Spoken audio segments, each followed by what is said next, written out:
So the Need for Speed review scores are in. So IGN, for once, they actually didn't give Need for Speed a review, which is weird. Oh my lord, why is there so many ads, bro? I've got an ad block on for this type. You shouldn't run ad block on the channel though, because YouTube doesn't do this to you. But if we go to the bottom and put all that to the side, you can see they gave Need for Speed an 8. Like, they gave Rivals an 8 as well, so I don't really know what that means. But it's more positive than Payback, and it's definitely more positive than 2015. Reviewers seem to have a bit of a different mind to us gamers.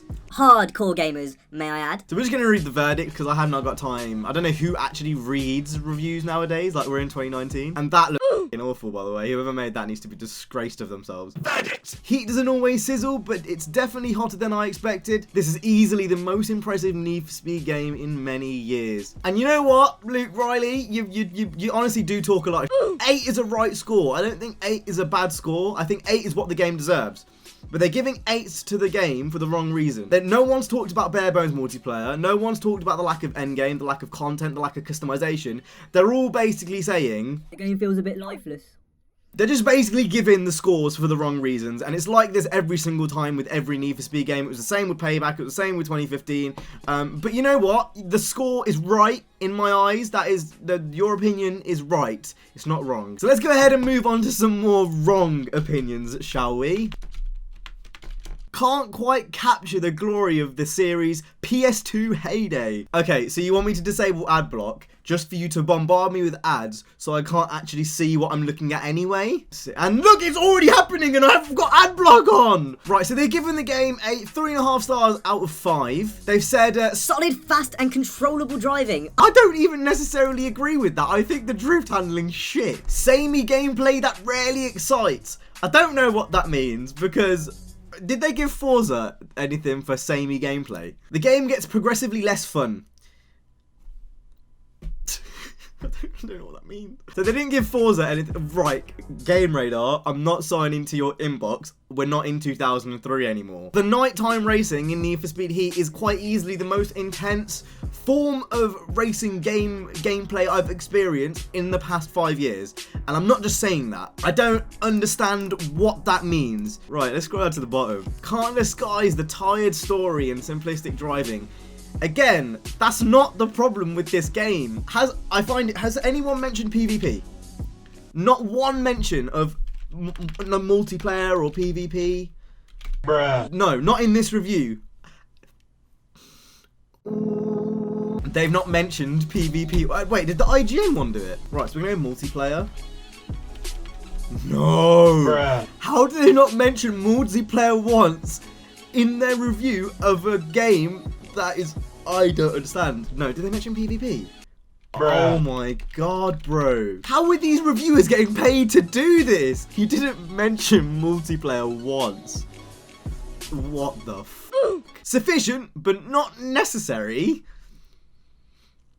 What does that even mean? Need for Speed Heat is not a bad game. I'm just not sure what makes it a necessary one. Why are we still seeing this franchise? Why are we seeing a new one now? Because it's on a 2-year life cycle? I don't know whether these like reviewing companies just don't play Need for Speed, aren't bothered in Need for Speed, don't like cars, whatever, and they're just using Need for Speed as kind of like a FIFA like stomping ground type thing. What has he said in the concluding paragraph? That's what I want to know. In the end, that's probably why Need for Speed feels so bland. An entirely enjoyable dinner meal when I'm on the road, but nothing that I'd take home to my friends and family. Racing game... Wait, no, that doesn't make any sense. Racing video games are now in a time when...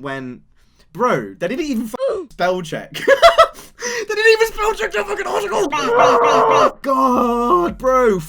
Off Polygon. I'm not even going to read the rest of this.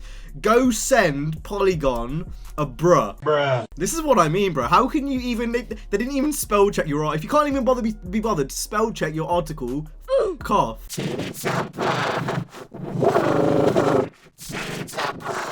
Ghost Games strips back the recent excess to deliver a simple, satisfying take on the Need for Speed formula, even if some problems persist. Yes, for a little snap, bring me into the article. That is exactly what I want to hear. That is exactly what has happened. After recent disappointments, it's certainly a refreshing take. There are times when I'm prowling the streets in my slammed 180SX, the exhaust barking with my own custom tone, while the tarmac is bathed in a sickly neon underglow as the Latino hip-hop thumps out of the car's souped-up sound system. That Need for Speed Heat comes so why do they always use such big words? This might be a little way off from the series' best, but at least Need for Speed Heat serves as a reminder of what can be so special about Need for Speed. Yeah, I mean, I like, even then, I think a lot of these reviewers' judgment is clouded by nostalgia. Like, I love Most Wanted, it's one of my favourite games of all time. I love Carbon, I love Underground 2. They launch nowadays, like in 20, like they wouldn't hold up. Yes, the physics would, and you know, there's certain elements that would, but there's so many things that just wouldn't hold up. And I feel like a lot of these developers have clouded judgment because of that. Let's go on Metacritic. I feel like Metacritic would probably be a good place to look through all of these. So overall it's got a 73 and the user score is 6.5. Not gonna lie, I would have thought the user score would have been a bit higher than the critic score. Like, for me, I hate giving numbers, but it's definitely most higher than a 6.4 or a 73. Oh my god, US Gamer gave it a 60. We notice you're using an ad blocker. No.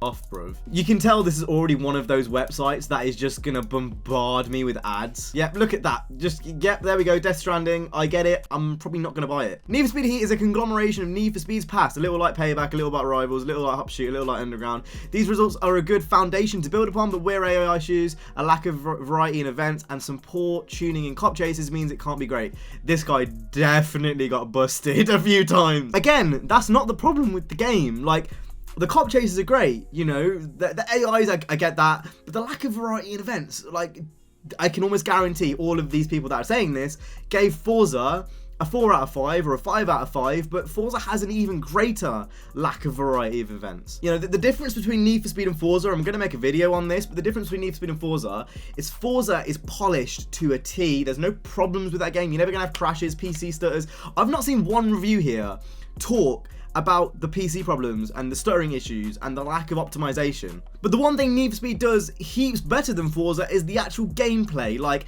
you know, the pursuits are interesting. It has a rep system. It's not just race after race after race. There's different types of races. There's drift races with drift cars, and then there's races, then there's off-road races, and there's so many different types of gameplay that are in Need for Speed that aren't present in Forza. It's not even a comparison. And I feel like I just don't really know where a lot of these, you know, review scores are really coming from. A lot of it isn't making sense to me.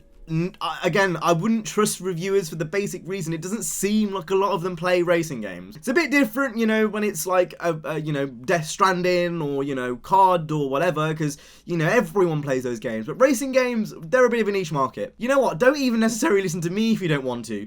Do your own research, look at Let's Plays, look at raw gameplay, look at these types of commentary videos that exist. There is a Need for Speed community, there's a racing game community out there, and if you aren't already aware of that, you are now. Go do your own research. I'm going to be having my own review up later where I'm going to brutalize the game and talk about every little individual thing that I think needs fixed, and everything that I think doesn't need fixed and that they've done well. Anyway, that's been it for me today. I hope you guys enjoyed. If you did, hit the like, subscribe. I will see you guys in the next one. You guys have been awesome. Stay safe and peace.